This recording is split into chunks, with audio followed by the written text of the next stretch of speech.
कई बार कुछ सिंबल्स ऐसे होते हैं, जैसे साइकिल, जैसे कि हाथ, जैसे कि कमल। ओके, कमल तो कीचड़ में खिलता है, और जो साइकिल होती है वो मिनिमलिस्टिक, कैसी भी सड़क पे चल जाती है। हैंडपंप, नल, सबको पानी देता है, जीवन देता है।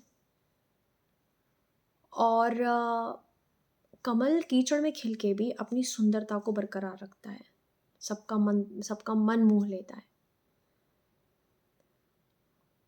और जो ये हाथ है वो ये बताता है कि हम सब एक हैं। हाथ को बंद करो तो मुट्ठी बन जाती है। अब भाई, हाथ के जो वो थे सोवेनियर, वो तो बन गए पप्पू पैपी, पता नहीं क्या क्या बना दिए गए, वटेवर जो भी बोलना चाहें। देखिए, ऐसा है कि अगर मैं ही हूँ और मैं कठोर कड़वा बोलूँ, आउटस्पोकन होकर बोलूँ, बड़ा स्ट्रेट फॉरवर्ड बोलूँ, बड़ी आउटस्पोकन बन जाऊँ और बड़ी ऑब्स्टिनेट बन जाऊँ, आप मुझे पसंद ही नहीं करने के। आप मुझे सोचेंगे कि अरे ये तो भाई बेकार है। चाहे बल्कि मैं बहुत ही इम्पोर्टेंट मसलों पर बातें कर रही हूँ, या मैं एक बहुत बड़ी अवेयरनेस फैला रही हूँ, लेकिन फिर भी सोचा ये जाएगा कि भाई ये तो बस भगवान बचाए इससे। दूसरी तरफ एक वो व्यक्ति जो अंदर से कितना ही हिपोक्रेट, कितना ही कलुषित, कितना ही अभद्र, कितना ही दुस्साहसी, कितना ही अशिक्षित, कितना ही अविनम्र, कितना ही धूर्त, कितना ही पापी हो, लेकिन अगर वो मीठा बोल रहा हो, "हम्म, हम्म", तो भाई बहुत अच्छा इंसान है, बहुत अच्छी इंसान है। ओहो, ओहो, ये हमारा सबसे बड़ा दुख है कि ना केवल जब देश की बात आए, बल्कि हर स्फीयर में, रिलेशनशिप्स में भी हम लोग हमेशा वर्ड्स पर जाते हैं, बल्कि हमें हमेशा एक्शंस पे जाना चाहिए।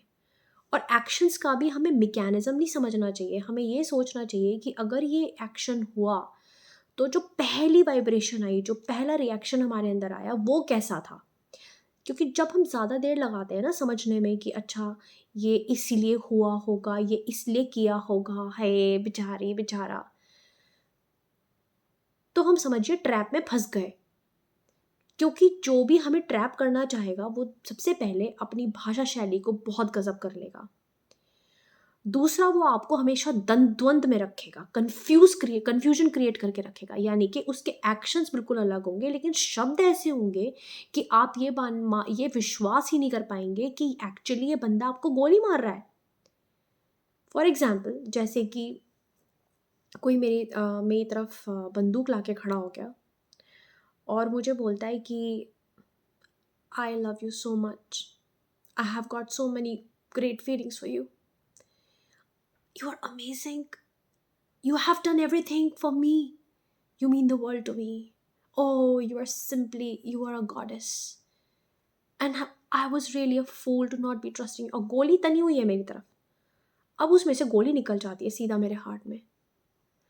एंड उसके बाद ये बंदा क्या कह रहा है, I just love you, see I'm killing you but it doesn't mean I'm killing you, because I'm giving you a chance to regroup, I'm giving you a chance to recoup, I'm giving you a chance to grow and to transform and to enter into a world of nirvana. You know that? I love you. One more bullet hits, crosses my heart, just crosses my body, thwart my body. And then that person says, bye. So this is the thing ये चीज़ है, जो ये पैंतरे हैं जो लोग अपनाते हैं। तो अभी जब जाटों के बारे में बात चल रही थी इलेक्शंस को लेकर कि भाई अजीत सिंह के बेटे जयंत ने, मतलब देखो चालें मुझे इतनी हंसी आती है। मतलब अगर आपका काम नहीं बन रहा सामने वाले से तो उसकी इतनी बेइज्जती कर दो और 4-5 लोग इकट्ठे हो जाओ और उस आदमी को गधा गधा गधा गधा गधा कहना शुरू कर दो। उसका तो वैसे ही मॉरल डाउन हो जाएगा। मीडिया में कहलवा दो, हर जगह आप निकलवा दो, चारों तरफ गधा गधा गधा गधा गधा गधा। तो वो ये गधा तो हो ही जाएगा, वो तो कैसे घोड़ा रहेगा, वो नहीं रहने का घोड़ा। तो जब ये एक पैंतरा अपनाया कुछ महान लोगों ने, और जो वही लोग, वही आई थिंक आप लोग समझ गए होंगे कौन। तो भाई ये कि इसने तो जाटों को वोट ही नहीं दिया भाई, जाटों को टिकट ही नहीं दिया है, इसने तो सारे टिकट मुसलमानों को दे दिए।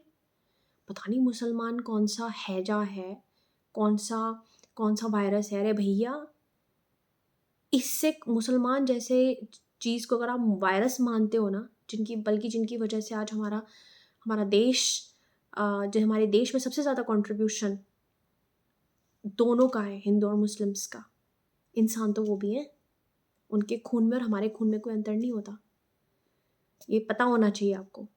मतलब अगर मैं उनके ब्लड पे भी उनके जीन्स पे रिसर्च करती हूँ तो आउटकम एक ही आएगा जो कि मैं हिंदूज पे भी लगा सकती हूँ। समझ गए ना आप? तो भाई इन्होंने कहा कि इन मुस्लिम्स को वोट दिए, मुस्लिम्स को इन्होंने ये टिकट दिए हैं, ठीक है, पैसा बहुत चला है। और जाटों के साथ बैठकर तो कोई खाया है, सोया है। और जाटों से बढ़िया क्या है। लेकिन ये जो जाट फैक्टर है, ये तब कहाँ चला गया जब किसान, ये बात वो लोग जानते थे कि किसान 80% या 70% किसान जाट हैं। और खेती हमारे देश की बैकबोन है, हमारे देश का आधार है। और हमारे ही नहीं, हर देश का आधार होना चाहिए, क्योंकि अगर रोटी नहीं मिलेगी ना तो आप में बोलने की ताकत नहीं आने की। जो मैं या आप पटर पटर बोलते हैं ना, ये सिर्फ किसानों की वजह से। इंपोर्ट भी करा लोगे ना गेहूं को, तो इंपोर्ट कराने पर भी जो टैक्स बेस है ना, वो इतना अफेक्ट हो जाएगा कि जो ये रेवेन्यू और ये जो जीडीपी की रेशो है ना, ये इतनी बिगड़ जाएगी ना, इकोनॉमिक ग्रोथ ज़ीरो हो जाएगी। तो रिलाई करना पड़ेगा। यूरिया इंपोर्ट होता है, यूरिया को आप कहते हो भाई इंपोर्ट होता है, यूरिया माना इंपोर्ट होता है, लेकिन जो आपकी टैक्सिंग की जो स्कीम है वो कितनी घातक है। ये जो जीएसटी है, जीएसटी ने कहा 1 नेशन 1 टैक्स। तो अगर आप जब अपनी इनकम बनाते हैं, अपनी सैलरी बनाते हैं, तो आप उसे स्टेप बाय स्टेप करो ही मत। आप तो लमसम में अपना काट दो जितना कटे। क्यों आप हर स्टेप में ऐसे काटते हो कि भाई इतना % यहाँ कटा, इतना % एजुकेशनल सेस लगा, ये लगा, दुनिया भर की चीज़ें स्टेप बाय स्टेप क्यों चलते हो आप? बिकॉज उस इंक्रीमेंटली चलने से ट्रांसपेरेंसी आती है। और जब कोई चीज़ लमसम में हो जाती है, जैसे कहते हैं थोक विक्रेता, थोक में कभी भी कोई हमें आधार नहीं मिला करता, थोक में कोई रिलेटिविटी नहीं होती। तो ये जो जाट फैक्टर था, ये जाट फैक्टर तब कहाँ गया था जब हमारे किसान वहाँ तड़प रहे थे। किसानों को खालिस्तानी बोला गया, जाट किसानों को, सिख जाटों को खालिस्तानी बोला गया। उन्हें ही लाल किले पे, ऐसा लगता है, ऐसा प्रतीत होता है, मुझे नहीं पता, बट ऐसा आभास है मुझे, मैं आभास के आधार पर ही बोल रही हूँ। और मेरी बातों को ये भी नहीं है कि आपको सच मानना है, अपने विवेक का प्रयोग करना है, क्योंकि तो यूट्यूब है, यहाँ पे तो हर कोई व्यक्ति बोलता है अपने मन की बात। आई थिंक यही एक स्तंभ बचा है डेमोक्रेसी का, जहाँ पे डेमोक्रेसी बिल्कुल रियलिस्टिकली दिखती है।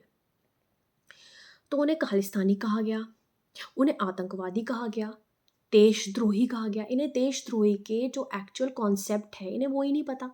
ये किसी में भी जो भी इनके ओपिनियन के खिलाफ बात करता है ना, जो भी इनकी विचारधारा के खिलाफ बात करता है, जो भी इनके वक्तव्य के खिलाफ बात करता है, भाई उसे ही देशद्रोही बता देते हैं ये लोग तो जब जिनकी ऐसी प्रवृत्ति है, कन्फ्यूज्ड मेंटल स्टेट है, जिन्होंने देशद्रोही जैसी चीज़ का ही जिन्हें क्लैरिटी नहीं है, कंप्लीट क्लैरिटी नहीं है, इन्हें नहीं पता देशद्रोही तो वो भी है जो देश छोड़ के चले जाते हैं, वहाँ जाकर सिटीजनशिप्स ले रखी है, कभी इंडिया वापस नहीं आते, ब्रेन ड्रेन हो रहा है, क्या वो देशद्रोह नहीं है? वो सबसे गंभीर देशद्रोह है।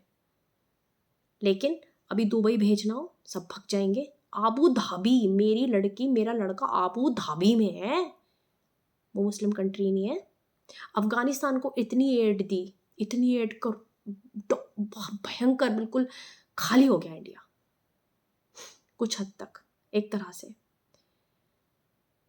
भाई देना तो जब सीखो जब तुम्हारा इंफ्रास्ट्रक्चर मजबूत हो। अपाहिज के ऊपर तुम कोई व्यक्ति जो कि ऑलरेडी एक डेवलपिंग कंट्री है, एक बच्चा है, उसको तुम नई नई चीज़ें सिखा रहे हो कि मेडिवल हिस्ट्री में ये हुआ था, मॉडर्न हिस्ट्री में ये था, एंशंट हिस्ट्री में ये था। बच्चों को समझ में आएगा? 4-5 साल के बच्चे को नहीं आने का। Waste of energy, wastage of resources.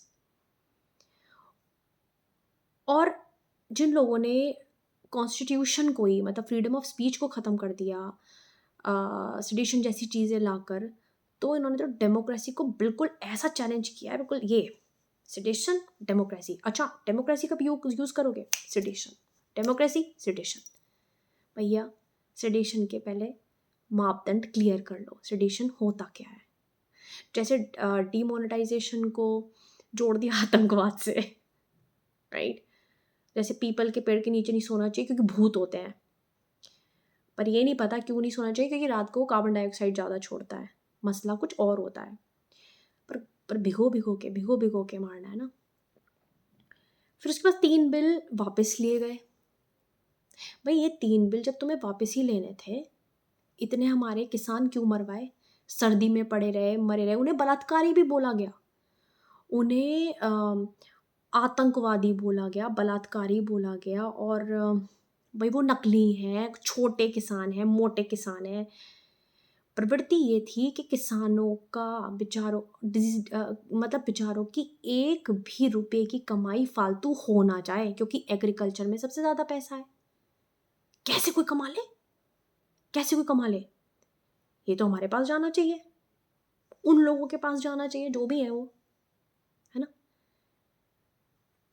Tax revenues, अगर आप गवर्नमेंट की हमें स्पेंडिंग एबिलिटी देखनी है तो टैक्स रेवेन्यूज का भी एक हॉलमार्क होता है और एक लिमिट होती है।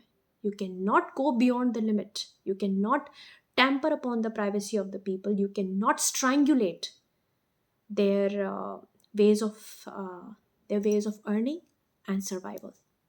This is strangulation, this is financial strangulation. उसके बाद जो लोग कॉन्स्टिट्यूशन को ही इतना भ्रमित करते हैं, तो वो आगे क्या करेंगे? वो कर क्या सकते हैं?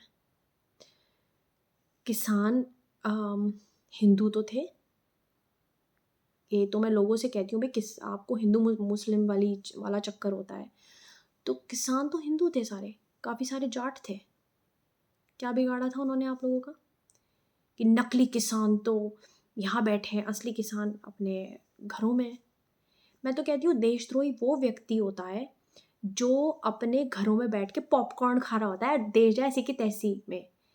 सरकार ने ये कर दिया, ये कर दिया, ये कर दिया, अरे मस्त, बढ़िया, कोई फर्क नहीं पड़ता।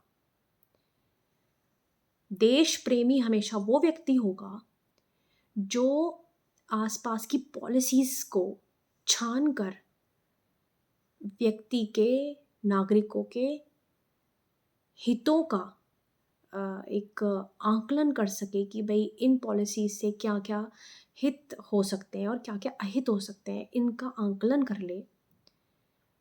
वो व्यक्ति सच्चा देश प्रेमी है।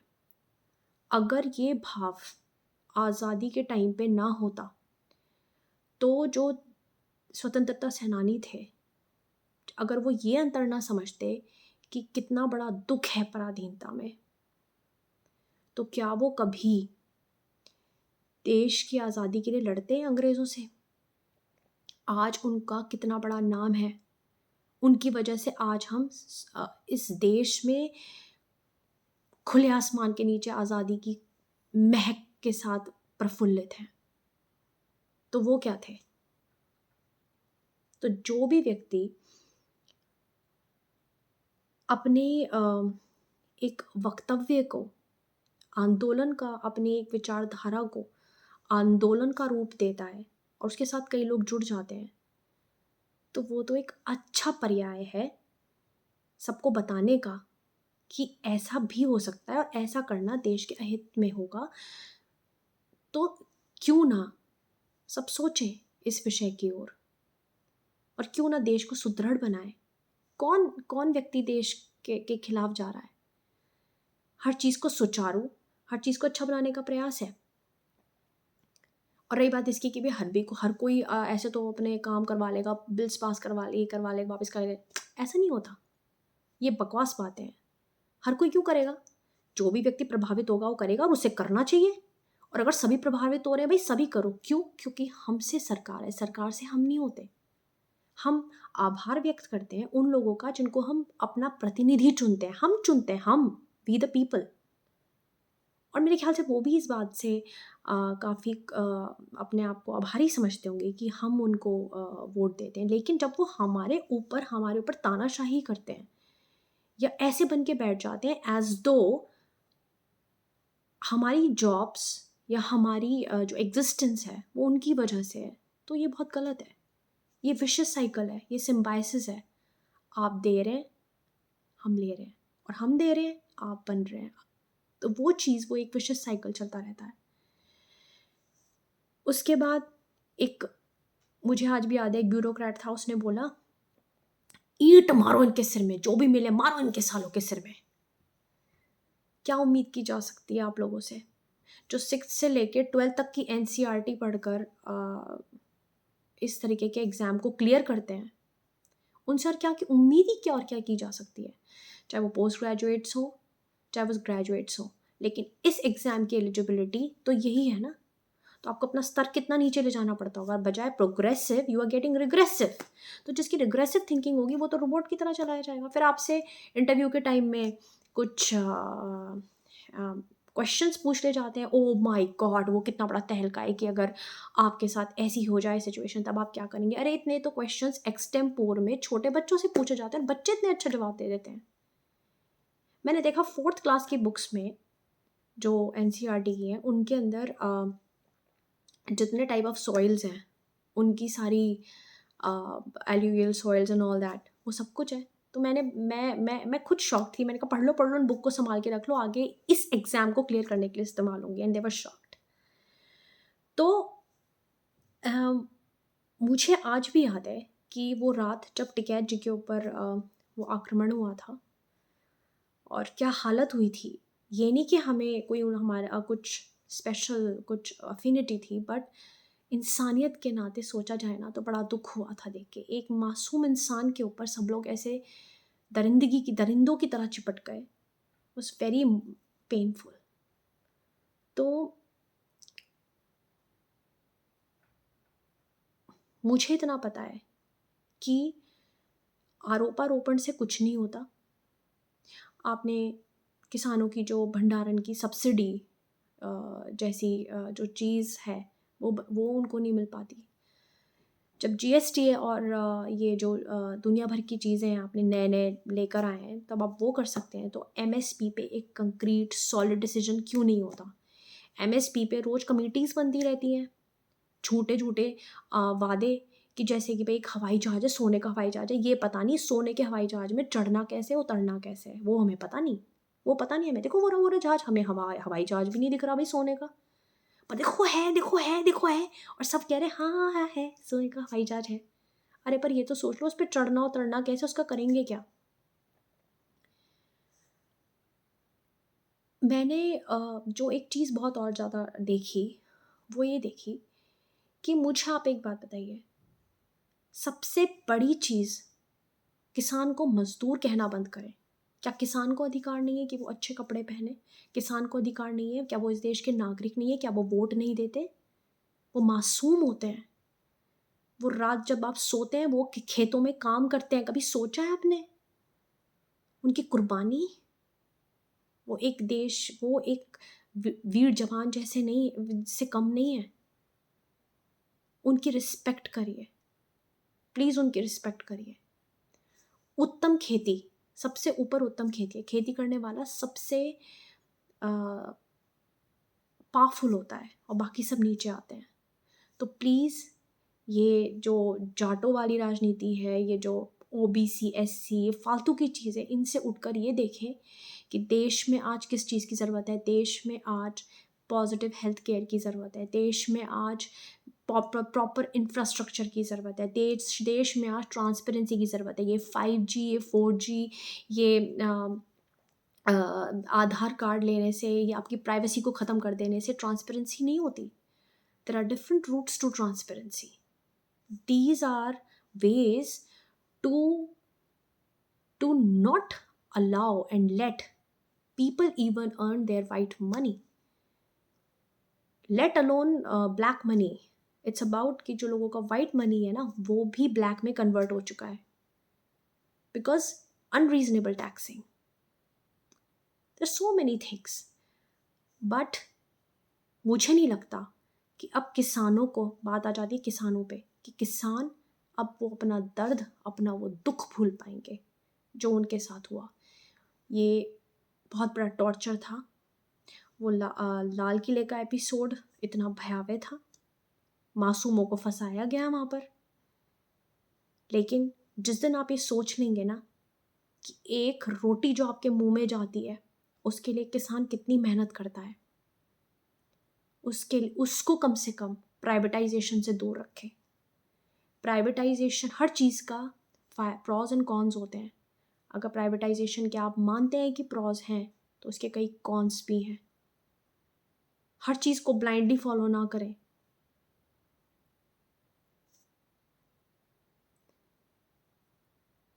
व्हाट आई वांट इज़, मैं रिक्वेस्ट करूँगी कि इन चीज़ों से ऊपर उठकर अनबायस तरीके से